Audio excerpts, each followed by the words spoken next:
नमस्कार साथियों, मैं सोमनाथ मंडल अपने YouTube channel quick education hub में आपका पुनः स्वागत करता हूं। आज आपको दीक्षा ऐप पर चल रहे ऑनलाइन प्रशिक्षण के JHTPT4 इंटरमीडिएट कोर्स का जो चौथा मॉड्यूल है उसे मैं हल कराने का प्रयास करने जा रहा हूं। इसके तहत इसमें पहले जो गतिविधि है उस गतिविधि को मैं कराने का इसमें प्रयास कर रहा हूं। यदि आप मेरे चैनल पर पहली बार विजिट कर रहे हैं तो मेरे चैनल को सब्सक्राइब करें और बगल के बेल आइकन को भी क्लिक करें, जिससे मेरे हर नए वीडियो का नोटिफिकेशन आपको तुरंत मिल सके। आप मेरे इस वीडियो को फेसबुक, ट्विटर और मेरे ब्लॉग पेज पर भी देख सकते हैं। तो चलें आज के इस JHTPT इंटरमीडिएट कोर्स के चौथे मॉड्यूल के पहले गतिविधि में। JHTPT इंटरमीडिएट कोर्स 4 के मॉड्यूल में एक पहली गतिविधि है जिसका नाम है प्रारंभिक साक्षरता में आकलन। तो चलते हैं पहले प्रश्न की ओर। पहला प्रश्न है, ज्योति जी द्वारा जीत के लिए स्क्रीन पर कुछ अभिलेख दिए गए हैं, उन्हें ध्यान से पढ़िए। क्वेश्चन है, 24 फरवरी अपने आप किताब लेकर बैठता है, पढ़ी हुई सामग्री को समझता है, जैसे पढ़ी कहानी के जुड़ी अन्य जिंदगी की घटना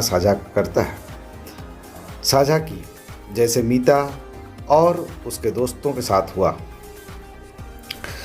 मीता और जादुई जूते में वैसा मेरे साथ भी होता, बहुत बार मेरे दोस्त मुझे चिढ़ाने लगते। तो इस प्रकार इस प्रश्न को ध्यान से पढ़ें। इसमें कुछ ऑप्शन दिए हुए हैं, उस ऑप्शन को भी पढ़ें। पहला ऑप्शन स्कूल के बाहर और भीतर अपनी पसंद की किताबों को स्वयं चुनकर पढ़ने का प्रयास करता है। दूसरा है, हिंदी की वर्णमाला के अक्षरों की आकृति और ध्वनि को पहचानता है। अगला ऑप्शन है, अपने स्तर पर पसंद के अनुसार कहानी, कविता, चित्र, पोस्टर आदि का आनंद के साथ पढ़कर अपनी प्रतिक्रिया व्यक्त करते हैं, प्रश्न पूछते हैं।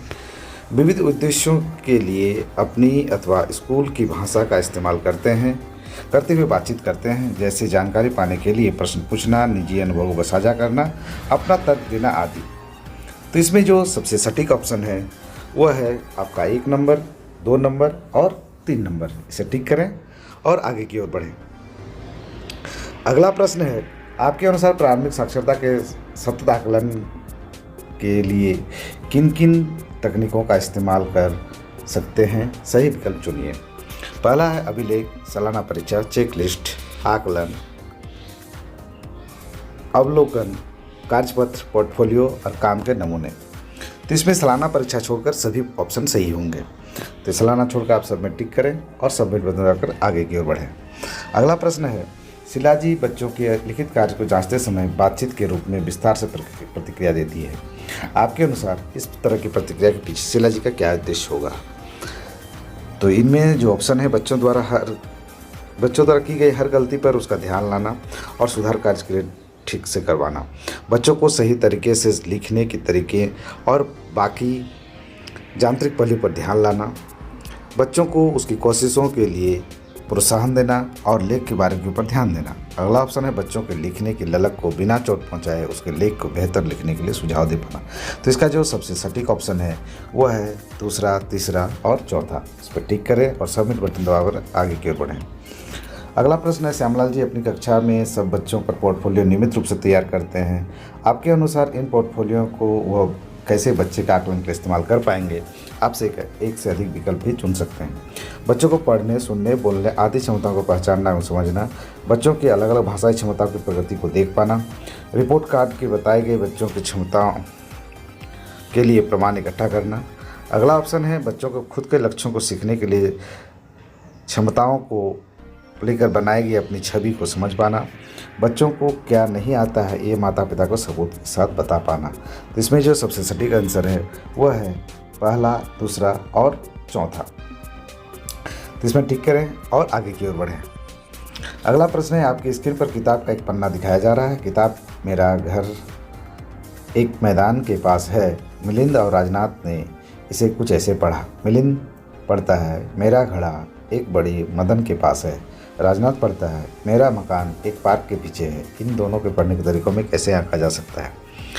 पहला ऑप्शन है, दोनों ने ही किताब को बिल्कुल गलत पढ़ा है। मिलिंद ने कुछ अक्षरों का फेरबदल कर जरूर पढ़ा, लेकिन वह सही पढ़ा है। राजनाथ का पढ़ा हुआ अर्थ के ज़्यादा करीब है, यानी पाठ को समझकर पढ़ा है। और अगला ऑप्शन है, दोनों ही अपनी अपनी समझ से पढ़ रहे हैं, इसलिए दोनों सही है। तो इसका जो सबसे सटीक आंसर है वो राजनाथ का पढ़ा हुआ वाक्य है, जिसका अर्थ के ज़्यादा करीब है, यानी वो पाठ को समझ कर पढ़ रहा है। अगला क्वेश्चन है, बिल्कुल शुरुआती कक्षा में आए बच्चों की भाषा संबंधी किन बिंदुओं का आकलन करना भाषा कक्षा की योजना बनाने के लिए कारगर रह सकता है? ऑप्शन है, उनके मौखिक भाषा को समृद्धता, उनके इमर्जेंट लिटरेसी व्यवहार या प्रिंट की अवधारणाएं, उनके अक्षर ज्ञान का और उनके लिखने की क्षमताओं का। तो इसमें जो सबसे सटीक ऑप्शन है वह पहला और दूसरा, उनकी मौखिक भाषा की समृद्धता और उनके इमर्जेंट लिटरेसी व्यवहार या प्रिंट की अवधारणाएं। अब अगला क्वेश्चन की ओर बढ़ते हैं।